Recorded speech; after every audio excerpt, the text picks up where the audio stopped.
علامہ فرما رہے ہیں یہ خوف تیرے خمیر میں رکھ دیے گئے ہیں. فرماتے ہیں لا الہ باشد صدف گوہر نماز. بسم اللہ الرحمن الرحیم. ناظرین، ماہ رمضان ہے اور روزے کی حکمت کیا ہے، ماہ رمضان کی برکات کیا ہیں، اور ہمارے لیے روزہ کتنا ناگزیر ہے. اس ماہ مبارک کا ایک ایک لمحہ ہمارے لیے کیا اہمیت رکھتا ہے، اس پہ بات ہم کر رہے ہیں قرآن مجید کے حوالے سے، حدیث پاک کے حوالے سے، اکابر صوفیاء کے حوالے سے، اور ہم کچھ باتیں کرنا چاہیں گے حضرت علامہ اقبال کے حوالے سے. خودی، علامہ کو بیانبر خودی کہا گیا ہے. علامہ کا سارا فلسفہ جہاں کوڈیفائی ہو جاتا ہے ایک ورڈ کے اندر، وہ خودی ہے. اور اگر خودی کی ڈیولپمنٹ ہو جائے اور خودی اپنے ارتقاء کے راستے پہ چل پڑے، اس کا مطلب یہ ہے ہم نے بیج بو دیا ہے اور بیج اب درخت بننے لگ گیا ہے. اور اگر وہ صحیح درخت بن رہا ہے، اس کی صحیح نشو و نما کی جا رہی ہے، تو اس پہ آگے چل کے پھل اور مزید بیج بھی لگنے ہیں. حضرت علامہ نے 3 مرحلے بیان کیے ہیں. خودی کے ارتقاء کے آغاز اطاعت سے ہوتا ہے، اس کے بعد ضبط نفس ہے، اور پھر منزل ہے خدا بندے سے خود پوچھے بتاتے تھے رضا کیا ہے، جسے علامہ نے نیابت الہی کا عنوان دیا ہے. ہم بات کر رہے ہیں دوسرے مرحلے کی، جو ضبط نفس ہے اور جس کا ڈائریکٹ تعلق ہے روزے کے ساتھ. اور علامہ نے ضبط نفس کو بیان کرتے ہوئے اسرار خودی میں جہاں اور بہت سے اس کے پیٹرن اور اس کے میکانزم اور اس کے پریکوزیٹس اور اس کے جو مراحل ہیں یا اس کے ڈسپلن کی جو ڈیٹیلز ہیں بیان کی ہیں، ان میں روزے کا ذکر بھی کیا ہے. کس طرح روزہ ہمیں ضبط نفس پہ لے کے آتا ہے. اچھا، اب آپ دیکھیں کہ علامہ نے کتنی جامعیت کے ساتھ سینکڑوں صفحات پہ اور سینکڑوں سالوں پہ پھیلے ہوئے مباحث کو 3 عنوانات میں سمایا ہے: اطاعت الہی، ضبط نفس اور نیابت الہی. اب ضبط نفس کا مطلب یہ ہے ہم نے اپنے آپ کو ایک ڈسپلن میں لے کے آنا ہے، اور وہ ڈسپلن میں ڈیوائن ڈسپلن. جب اس ڈیوائن ڈسپلن میں آ جائیں گے ہم، تو ہمارا یہ جسم، ہماری طاقتیں، ہماری استعدادیں، ہمارے اوصاف، ہمارے رجحانات، ہمارے میلانات، ہماری پسند ناپسند، یہ سب کا سب ہماری خوابیدہ خودی کا لشکر بن جائیں گے، ہماری خودی کی سواریاں بن جائیں گے، جن پہ سوار ہو کے خودی منزل تک پہنچ جائے گی جو نیابت الہی کی منزل ہے. یہ سب کچھ جن کے میں نے عنوانات آپ کے سامنے بیان کیے ہیں، یہ ہماری خودی کا وہ لشکر بن جائیں گے جو خودی کے لیے منزل کے راستے میں رکاوٹ جو کھڑی ہیں، رکاوٹیں، ان کو ہٹانے کا سامان ہوں گے. کس طرح؟ اب ہم حضرت علامہ کے اشعار پڑھتے ہیں تاکہ تھوڑا وہ مفہوم ہمارے سامنے کھل جائے. علامہ فرماتے ہیں نفس تو مثل شتر خود پرست، خود پرست و خود سوار و خود سرست. کیا بندہ مومن اس بات کو مت بھولنا، تمہارا نفس جو ہے یہ اونٹ کی طرح ہے. اچھا، اونٹ کے جو اوصاف ہیں علامہ نے وہ اوصاف سارے بیان کر دیے ہیں. یہ خود پرور ہے. یار ہر جانور بنیادی طور پہ خود پرور ہوتا ہے، اسے اپنے کھانے پینے کی فکر ہوتی ہے، الا یہ کہ مالک کھینچ کے اسے کام پہ لے آئے. اگر مالک کھینچ کے اسے کام پہ نہ لائے، نکیل ڈال کے کام پہ نہ لائے، تو کیا کرتا ہے جانور؟ ادھر جاتا ہے جہاں چارہ پڑا ہوا ہو، دوسری طرف نہیں جاتا. چاہے دوسری طرف کعبہ ہی کیوں نہ ہو، اس طرف اس نے نہیں جانا، اس نے چارے کی طرف جانا ہے. تو علامہ کہہ رہے ہیں تمہارا نفس بھی شتر کی طرح ہے، اونٹ کی طرح ہے. وہ خود پرست ہے، خود سوار ہے اور خود سارا ہے. آپ جانتے ہیں اونٹ کی ضد کتنی ہوتی ہے، اونٹ کا کینہ تو ضرب المثل ہے. یہ ساری صفتیں ہمارے نفس میں موجود ہیں. اس کے بعد مرد شو آور زمام او باکف تاشوی گوہر اگر باشی خزف. علامہ فرما رہے ہیں مرد بن اور اس اونٹ کی لگام اپنے ہاتھ میں لے، اس کو بے لگام نہ چھوڑ. کیونکہ اونٹ میں ایک اور مسئلہ بھی ہوتا ہے، وہ یہ ہے کہ اگر اب دیکھیں علامہ نے نفس کی مثال اونٹ سے دی ہے، تو اونٹ میں ایک اور مسئلہ یہ ہوتا ہے کہ اگر آپ اس کو چھوڑ دیا آزاد، وہ چارے کی طرف جائے گا اور گم بھی ہو جائے گا. اونٹ گم بھی ہو جاتا ہے، پھر ملتا نہیں ہے. اس لیے کتنی ایسی قیمتی چیزیں ہیں جن کی حفاظت کے لیے اونٹ کو قابو کرنے کی مثالیں دی گئی ہیں. آپ صلی اللہ علیہ وسلم نے ارشاد فرمایا جس شخص نے قرآن مجید حفظ کر لیا، قرآن مجید یاد کر لیا، وہ غافل نہ ہو. اس کی مثال ایسے شخص کی ہے جس کے ہاتھ میں اونٹ کی زمام ہے، لگام ہے، مہار ہے. جیسے ہی وہ غافل ہوا، اونٹ نے رسی اسے چھڑائی اور پھر کوئی پتہ نہیں اونٹ کدھر گیا، پھر نہیں ملنا. علامہ فرما رہے ہیں اس اونٹ کی لگام اپنے ہاتھ میں پکڑ اور اگر تو نے ایسا کر لیا نا، اگر تو خزف ہے تو گوہر بن جائے گا، یعنی اگر تو ٹھیکری ہے، بے حیثیت اور بے مایا پتھر ہے، قیمتی نگینہ بن جائے گا، قیمتی پتھر بن جائے گا، گوہر بن جائے گا۔ آگے فرماتے ہیں، ہر کے برخود نیست فرمان شرواں، می شود فرما پذیر از دیگراں۔ ہر وہ شخص جو اپنے اوپر اللہ کا حکم نہ جاری کر سکے، اس پر پھر دوسروں کا حکم چلتا ہے۔ یہ جو تمہاری چھوٹی سی ریاست ہے، اس پہ حکم لاگو کرو، اس کو کسی حکم کا پابند کرو۔ یہ تو سادہ سا اصول ہے۔ جو بے لا قانونیت والی سرزمین ہوتی ہے، بے مالک سرزمین ہوتی ہے، اس پہ کوئی بھی آ کے قبضہ کر لیتا ہے، اور اکثر قبضہ گروپ والے کرتے ہیں، کوئی اچھا بندہ آ کے قبضہ نہیں کرتا۔ علامہ فرما رہے ہیں اس پہ قبضہ اللہ کا کروا لو، ایسا نہ ہوگا کوئی قبضہ گروپ آ کے بیٹھ جائے، پھر جان نہیں چھڑا سکو گے اس کی۔ قبل اس کے کہ کوئی دوسرا اس پہ حکم چلائے، تم خود اپنا حکم اور اللہ کا دیا حکم اس پہ چلا دو۔ طرح تعمیر تو از گل ریختن، با محبت خوف را آمیختن۔ کمال انسانی فطرت کو بیان فرما رہے ہیں تمہیں اللہ نے مٹی سے بنایا ہے، اور جو مٹی کو گوندا ہے، کس سے گوندا ہے؟ دو چیزوں سے گوندا ہے، ایک خوف ہے اور ایک محبت ہے۔ یعنی کچھ خوف کا مکسچر اس میں ڈالا ہوا ہے اور کچھ محبتوں کا مکسچر ڈالا ہوا ہے، اس سے گوند کے تمہیں بنایا گیا ہے۔ اب خوف کون سا ہے؟ فرماتے ہیں خوف دنیا، خوف عقبا، خوف جان، خوف عالم زمین و آسمان۔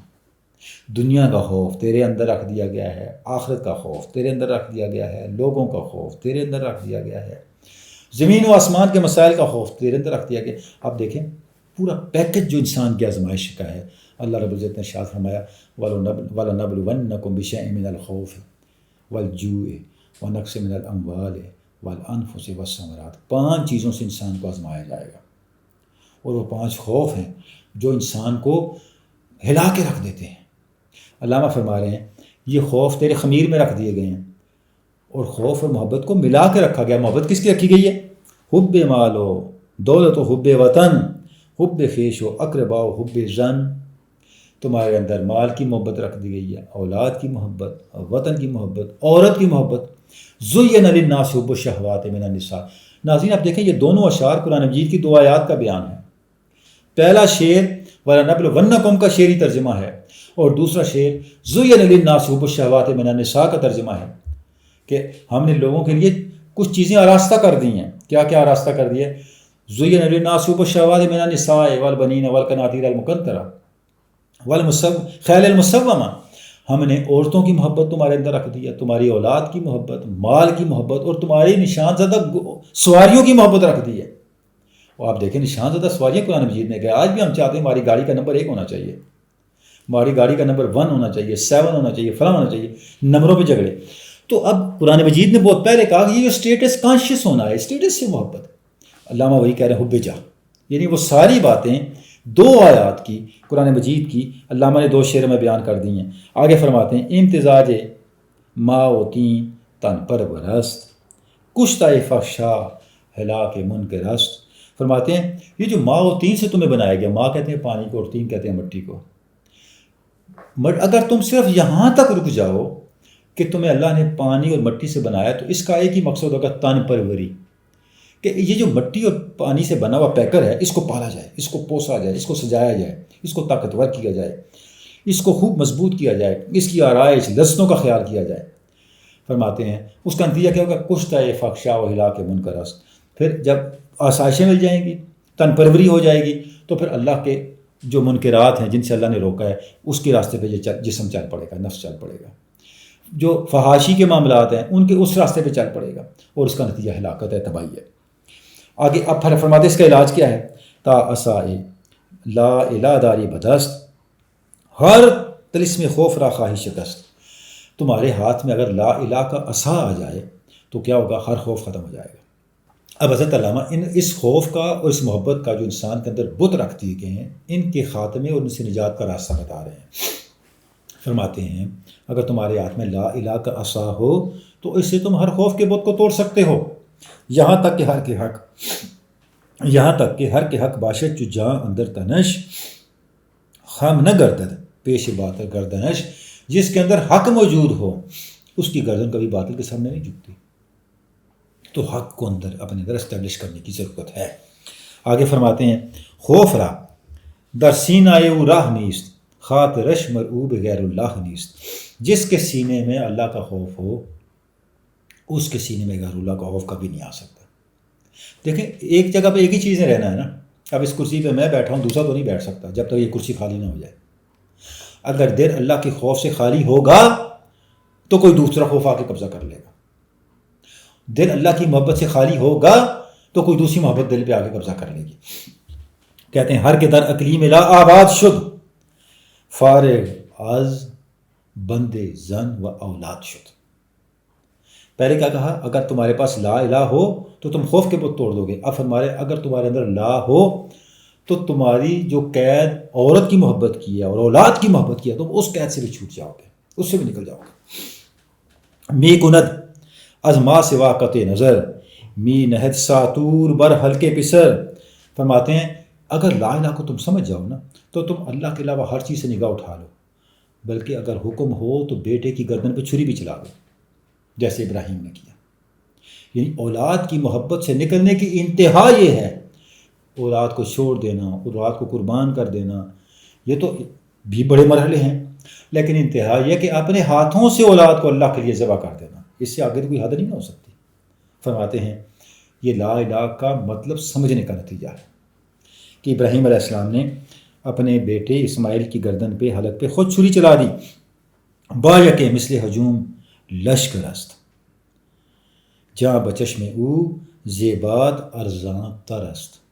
فرماتے پھر انسان میں اتنی طاقت ہو جاتی ہے وہ ایک ہوتا ہے لیکن اپنی ذات میں لشکر ہوتا ہے, اور اللہ کے لیے قربانی کر دینے کا اور قربانی دینے کا اس کا جذبہ اس حد تک پہنچتا ہے اس کے لیے جان کی حیثیت ہوا جیسی ہوتی ہے. جہاں نزدہو ازباد ارزاں ترست. جس طرح دیکھیں ہم سانس لے رہے ہیں نا تو ہوا اندر آ رہی ہے ہوا باہر جا رہی ہے. کیسا علامہ نے ایک سمبل دیا ہے, ہوا باہر بھی ہے, یعنی زندگی سانس لینے کا نام ہے نا. جان کیا ہے؟ یہ جو میرا سانس آ رہا ہے جا رہا ہے, یہ آنے جانے والا سانس ہوا ہی تو ہے, اور ہوا میرے جسم سے باہر بھی ہے. علامہ فرما رہے ہیں جب اللہ طلب کر لے تو لا الہ کا سمجھنے والا اور لا الہ کا ماننے والا اس سانس کو بھی اللہ کی راہ میں ایسے لٹاتا ہے جیسے باہر کی ہوا ہوتی ہے. یعنی اس کا لیول کیا ہو جاتا ہے کمٹمنٹ کا اللہ کے ساتھ, اور اللہ کے سامنے اور اللہ کی منشا کے سامنے اپنی ہستی کی نیگیشن کی سطح کیا ہو جاتی ہے. یعنی علامہ نے کیا مثال دے کے اس حقیقت کو واضح کیا. اب آگے اس کا میکانزم بتاتے ہیں کہ یہ اوصاف, پہلے تو لا الہ کی بات کی نا, اب لا الہ تو عقیدہ تھا, لا الہ ایک تصور ایمان تھا, تصور تو نہیں کہنا چاہیے ایمان تھا. عمل میں کیسے آئے گا؟ اب عمل کے لیے یہ چیزیں بتا رہے ہیں. فرماتے ہیں لا الہ باشد صدف گوہر نماز قلب مسلم را حج اصغر نماز. فرماتے ہیں جو میں نے لا الہ کی بات کی ہے نا, یہ ایک صدف ہے, سی پی ہے, اس کے اندر جو موتی ہے وہ نماز ہے. بندہ مومن کے دل کے لیے نماز حج کی طرح ہے, کیونکہ حج میں بھی ہم جا کے اللہ کی بارگاہ میں اللہ کے گھر میں حاضر ہوتے ہیں اور اس بیت اللہ کا طواف کرتے ہیں. نماز میں بھی تکبیر تحریمہ کہنے کے بعد اب اللہ کے سوا ہر ایک سے کٹ جاتے ہیں, اور ہمارا شعور ہمارا باطن ذات الہی کے طواف میں ہوتا ہے. ہمارا حج اصغر نماز ہے. در کف مسلم مثال خنجر است قاتل فحشاء و بغی منکر است. نماز کیا ہے؟ یہ بندہ مومن کے ہاتھ میں وہ تلوار ہے جس کے ذریعے سے وہ فحاشی کو, بغاوت کو, اللہ کے احکام کی عدم پیروی کو, ان سب چیزوں کو ختم کر دیتا ہے, قتل کر دیتا ہے, ان رکاوٹوں کو اپنے راستے سے ہٹا دیتا ہے. اور اینڈ پہ کیا کہتے ہیں؟ روزہ برجو اچ شب ہوں زند خیبر تن پرورے را بشکنت. فرماتے ہیں روزہ کیا ہے؟ روزہ بھوک اور پیاس پہ حملہ کرتا ہے. یعنی بھوک اور پیاس بھی ناظرین ایک بہت بڑا خوف ہے, نفسیاتی خوف, جسمانی خوف, اور اپنے مزاج کے اندر برداشت نہ ہونے کا خوف, حوصلہ نہ ہونے کا خوف, اور تھوڑا سا اس کو پھیلائیں تو انسان کا فاقے کا شکار ہو جانے کا خوف, انسان کا زندگی میں محتاجگی کا خوف. علامہ فرماتے ہیں روزہ ان سب خوفوں سے انسان کو نکال دیتا ہے. یہ جو خیبر ہے, خیبر جس طرح سیدنا علی مرتضیٰ نے خیبر کو فتح کر دیا تھا, علامہ کہتے ہیں یہ ماء و تین, خیبر بھی تو گارے مٹی سے بنا ہوا تھا نا, اینٹوں سے بنا ہوا تھا. تو یہ جسم بھی ماء و طین سے بنا ہوا ہے. فرماتے ہیں یہ بھی ایک خیبر ہے. اس خیبر کو اگر کوئی فتح کرتا ہے تو وہ روزہ ہے. روزہ اس خیبر کو فتح کر دیتا ہے. این ہما اسباب استحکام دوست پختائی محکم اگر اسلام دوست. فرماتے ہیں یہ اللہ نے جو تمہیں سامان عطا کیے ہیں لا الہ کی صورت میں، نماز کی صورت میں، روزے کی صورت میں، ان کا مقصد تمہیں مستحکم کرنا ہے، تمہیں مضبوط کرنا ہے. اگر تیرا اسلام پکا ہے، اسلام کا مطلب اطاعت، اگر تم اطاعت میں پختہ ہو. اب آپ دیکھیں ضبط نفس سے پہلے مرحلے کا ٹائٹل کیا تھا؟ اطاعت. اور اگر اطاعت کو دوسرے لفظ میں اصطلاح میں بیان کر تو اسلام کا معنی بھی اطاعت ہے. علامہ کہتے ہیں اگر تمہاری اطاعت پختہ ہے، جس کا ذکر میں پہلے مرحلے میں کر چکا ہوں، تو پھر تجھ سے مضبوط شخصیت کوئی نہیں ہے. اہل قوت شوز ورد یا کبھی تا سوار اشترے خاکی شوی. فرماتے ہیں ان اعمال کے ذریعے سے اور کبھی کو یاد کرنے کے ذریعے سے، اللہ کا ورد یا کبھی کا ورد کرنے کے ذریعے سے اپنی کمزوری کو طاقت میں بدل لے، تاکہ یہ جو تیرے پاس خاکی رنگ کا اونٹ ہے نا، اس پہ تو سوار ہو سکے، یعنی اپنے نفس پہ غالب آ سکے. جب انسان اپنے نفس پہ غالب آ جائے تو پھر کائنات پہ غالب آنا اس کے لیے کچھ مشکل نہیں رہتا.